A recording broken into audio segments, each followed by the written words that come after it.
Hello, kay Marshall Middleton Bluetooth speaker.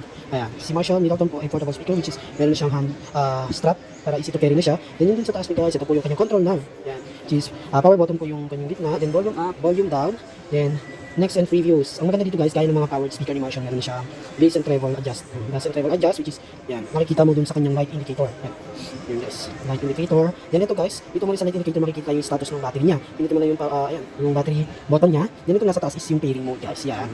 Si Marshall Middleton speaker, siya yung first speaker ni Marshall na meron siyang multi-directional speaker. Ayan. Wow.